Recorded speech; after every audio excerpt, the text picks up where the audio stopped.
ask everyone to please stand.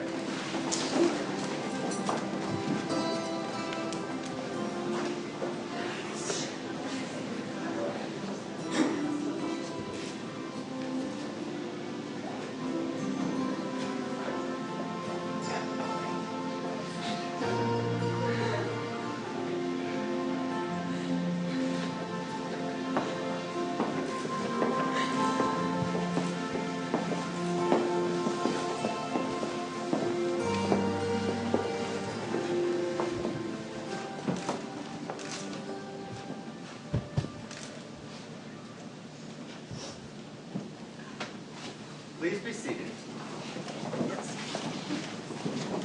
Good evening, everyone, and welcome. We gather here tonight on this beautiful night to witness and celebrate an act of deep love as Rebecca and Ari, in their devotion and their respect and their love for each other, wish to unite in a special bond that we call marriage, to dedicate themselves to each other's happiness and well-being as life mates and as partners. So on behalf of them, I welcome you all here tonight.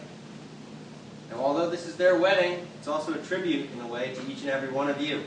Because knowing you and interacting with you helped to make our bride and groom who they needed to be to find each other. So, of course, we can't even begin to thank each of you enough for that. All of you are the threads from which are woven the tapestry that makes up their beautiful lives and the beautiful relationship. And you all hold a very special place in their hearts, reserved for those whom they call family and friends. So thanks so much for being with us tonight. Of course, the weather is not so cooperative, but it's very warm and cozy and magical in here, right? So, as you both know, marriage is a supreme sharing, maybe the greatest and most challenging adventure in the most intimate of human relationships. It's the joyful uniting of a man and a woman whose care and affection and understanding have flowered into this deep and abiding love that we've discovered together. To those who take its sacred vows, have their lives blended together into one life, just as the waters of two rivers are joined together to form an even greater one. Now, a true spiritual marriage is an act of metamorphosis. It's a transformation as both of you become one. But hopefully it's not a giving up or a loss of yourself. Hopefully it's just a giving over of yourself to something greater. It's a transformation in which you go from saying I to saying we. You go from being alone and separate to being part of a couple, part of a union, a team. And in this process, you're going to be challenged to discover new possibilities in yourselves and in each other that maybe you didn't even know existed. That's part of the mystery and wonder of love. So in such a marriage, this wedding ceremony, of course, is the gateway to this mystery as your lives join together. Because the lives that the two of you have lived up until this moment are in some sense completed. You're about to create something brand new, something miraculous, and of course precious and private, and truly sacred and unique to the two of you. And in this act of getting married, you're going to open yourselves up to a fuller experience of this mystery that we call love. But of course, no ceremony can create your marriage. We'll give a very nice blessing, you could say, tonight, but really you both create your marriage, obviously, by loving each other, having patience with each other from time to time,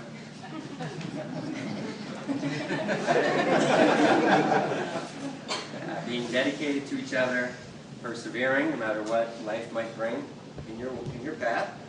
Of course, through talking and listening and trying to understand each other, which is not always easy. You know, we're all human beings in this room. Everyone has misunderstandings from time to time. I know you're up to the challenge with that. Through helping and supporting and believing in each other, of course.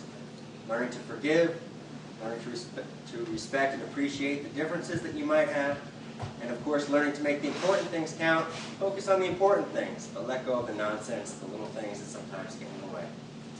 What we can do tonight in this beautiful place, this wonderful night, is witness and affirm this choice that you're making to begin a new life tonight as husband and wife. And before we go any further, Rebecca and Ari just wanted to start by acknowledging their parents on this wonderful occasion. So grateful to their parents for all the love and care that they showed in raising them, and appreciate the wonderful example their parents have set for them in life. And now, Rebecca and Ari, may they have a long and rich life together in their marriage. So let's start with a reading by the bride's sister, Emily. This is an excerpt from The Irrational Season by Madeline Langland. Ultimately, there comes a time when a decision must be made, when two people who love each other must ask themselves how much they hope for as their love grows and deepens, and how much risk they're willing to take. It is indeed a fearful gamble, because it is the nature of love to create. A marriage itself is something which has to be created, so that together we become a new creature. To marry is the biggest risk in human relations that a person can take. If we commit ourselves to one person for a lifetime, this is not, as some people think, a rejection of freedom. Rather, it demands the courage to move into all the risks of freedom and the risk of love, which is permanent. Into that love, which is not possession, but participation. It takes a lifetime to learn another person. When love is not possession, but participation, then it is part of that co-creation, which is our human calling, and which implies such risk that it is often rejected.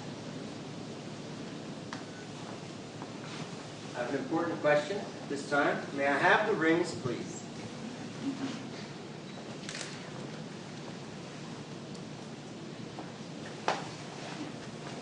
Everyone knows when you get married, you wear beautiful rings around your fingers like these. They're very beautiful.